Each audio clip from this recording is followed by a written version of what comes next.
নবম দশম গণিত অনুশীলনী 3-4 উৎপাদকে বিশ্লেষণ 4 নম্বর অঙ্কটি x³ plus 4x² plus x minus 6।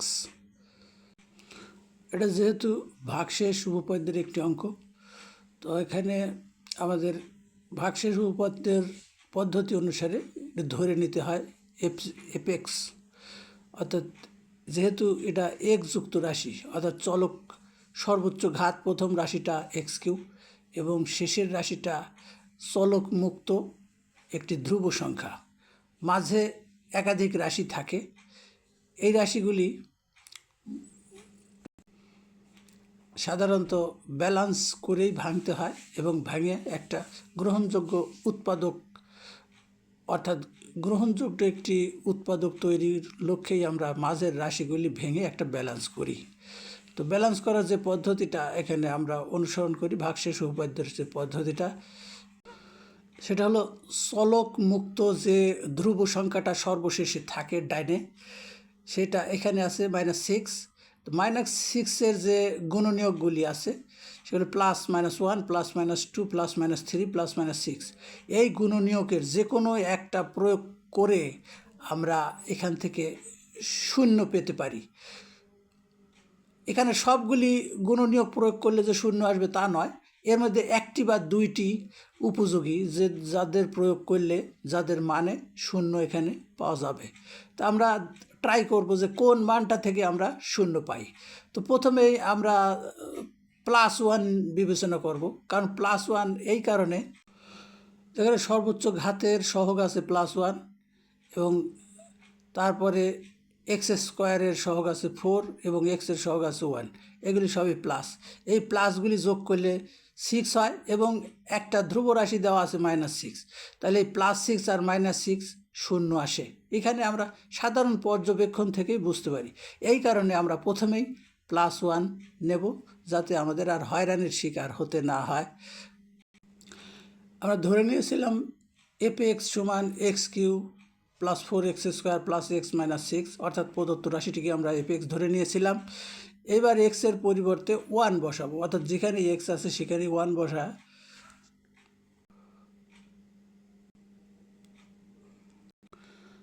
যেহেতু f(1) = 0 পেয়েছি, সুতরাং আমাদের উৎপাদকটি হবে x মাইনাস 1। সুতরাং x মাইনাস 1 প্রদত্ত রাশি বা f(x) এর একটি উৎপাদক হবে। তো আমরা আগেই বলেছি যে যেহেতু আমাদের +1 মানের জন্য শূন্য এসেছে, সুতরাং উৎপাদকটি হবে হলো -1, অর্থাৎ x মাইনাস 1। আর যদি -1-এর জন্য শূন্য হতো, সেই ক্ষেত্রে উৎপাদক হতো +1, অর্থাৎ x + 1 হতো। তো এখানে আমরা উৎপাদক পাবো 3টি, তার মধ্যে একটি উৎপাদক আমরা নির্ণয় করলাম যে x মাইনাস 1, একটা নিশ্চিত হলাম। 3টি পাওয়ার কারণ হলো যে x-এর সর্বোচ্চ ঘাত আছে 3টি, অর্থাৎ x³। যতটা ঘাত থাকবে ততটাই উৎপাদক পাওয়া যাবে। পরবর্তী লাইন আমরা দেখব, প্রথম রাশিটা আমাদের সর্বোচ্চ ঘাত, অর্থাৎ x³।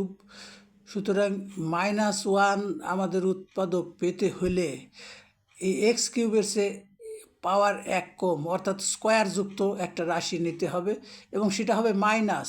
যেহেতু উৎপাদকটি আমাদের মাইনাস হবে, তা আমরা এখানে দেখতে পাচ্ছি আমাদের প্রথমেই যে রাশিটা অঙ্কে আছে 4x² এর প্লাস, তাহলে প্লাস মান আমাদের চলছে না, এখানে মাইনাস মানটাই নিতে হবে।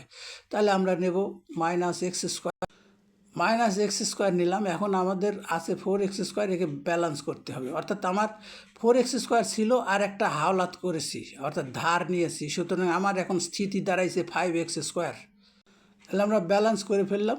5x² মধ্যে থেকে -x² যদি আমরা বাদ দিয়ে বিয়োগ করি, তাহলে আবার 4x²ই ফিরে পাবো, যেটা আমাদের রাশিতে ছিল। তাহলে আমাদের এখন 5x² সাথে -5x যদি নেই, তবেই আমরা x মাইনাস 1 আরেকটি উৎপাদক পাব। তো এখানে x আমাদের ছিল +1, আমরা নিলাম -1, -5x।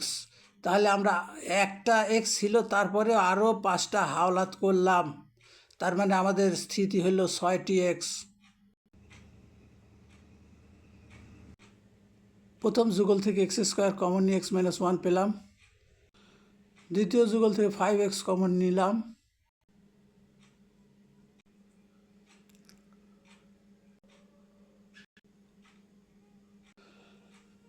এবার এক্স মাইনাস ওয়ান কমন নেওয়ার পরে যে আরেকটি উৎপাদক পেলাম x square plus 5x plus 6।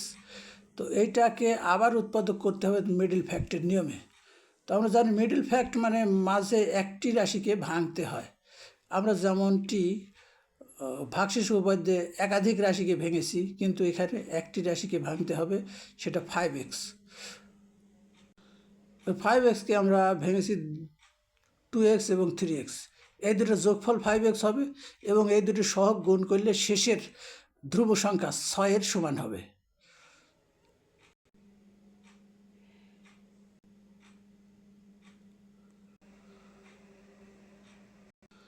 এবার যে আমরা উত্তরটা পেয়ে গেছি, আমাদের উত্তর x - 1 × x + 2 × x + 3।